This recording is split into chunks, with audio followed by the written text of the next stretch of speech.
29 ಜನರಿಗೆ ಗಾಯ ಆಗಿದೆ. ಇರಾಕ್ನಲ್ಲಿ 61 ಜನ, ಗಾಯಗೊಂಡವರು 12. ಕುವೈತ್ನಲ್ಲಿ 6 ಜನ ಸತ್ತೋಗಿದ್ದಾರೆ, 12 ಜನರಿಗೆ ಗಾಯ ಆಗಿದೆ. ಇರಾನ್ ಆಬ್ವಿಯಸ್ಲಿ ಅತಿ ಹೆಚ್ಚಿನ ಸಾವು ನೋವು ಅಲ್ಲೇ. ಸುಮಾರು 1500 ಜನ ಸತ್ತಿರಬಹುದು, ಒಂದು 19,000 ಜನರಿಗೆ ಗಾಯ ಆಗಿದೆ ಅಂತ ಮಾಹಿತಿಗಳಿದ್ದಾವೆ. ಬಹರೇನ್ನಲ್ಲಿ 2 ಸಾವು, 12 ಜನರಿಗೆ ಗಾಯ. ಕತಾರ್ನಲ್ಲಿ ಸಾವುಗಳಾಗಿಲ್ಲ, 16 ಜನರಿಗೆ ಗಾಯ ಆಗಿದೆ.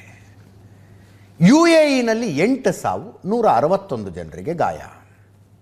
ಒಮನ್ನಲ್ಲಿ 3 ಸಾವು, 15 ಜನರಿಗೆ ಗಾಯ. ಸಾವು ನೋವಿನ ಲೆಕ್ಕ ಇದು. ಈ ಮಧ್ಯೆ ಇರಾನ್ಗೆ ಹೊಸ ಭದ್ರತಾ ಮುಖ್ಯಸ್ಥರ ನೇಮಕ ಆಗಿದೆ. ಹೊಸ ಭದ್ರತಾ ಮುಖ್ಯಸ್ಥ ಮೊಹಮ್ಮದ್ ಬಘರ್ ಅಂತ ಇರಾನಿನ ಅಧ್ಯಕ್ಷ ಪೆಜೆಶ್ಕಿಯಾನ್ ಈ ಆದೇಶ ಹೊರಡಿಸಿದ್ದಾರೆ. SNSC ಅಂತ ಒಂದಿದೆ ಅಲ್ಲಿ, ರಾಷ್ಟ್ರೀಯ ಭದ್ರತಾ ಮಂಡಳಿ.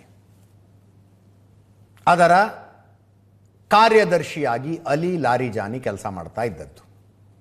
ಅಲಿ ಲಾರಿಜಾನಿಯನ್ನು ಜಂಟಿ ದಾಳಿಯಲ್ಲಿ ಹೊಡೆದು ಹಾಕಿದ ನಂತರ ಮೊಹಮ್ಮದ್ ಬಘರ್ ಆ ಜಾಗಕ್ಕೆ ನೇಮಕಗೊಂಡಿದ್ದಾರೆ.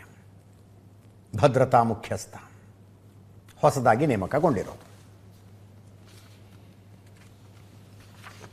ಟ್ರ್ಯಾಕ್ ರೆಕಾರ್ಡ್ ಚೆನ್ನಾಗಿದೆ.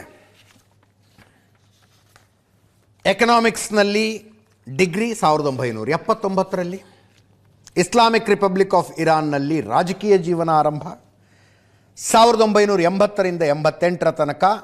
ಇರಾನ್ ಇರಾಕ್ ಯುದ್ಧ ಆದಾಗ IRGCಯಲ್ಲಿ ಸರ್ವಿಸು.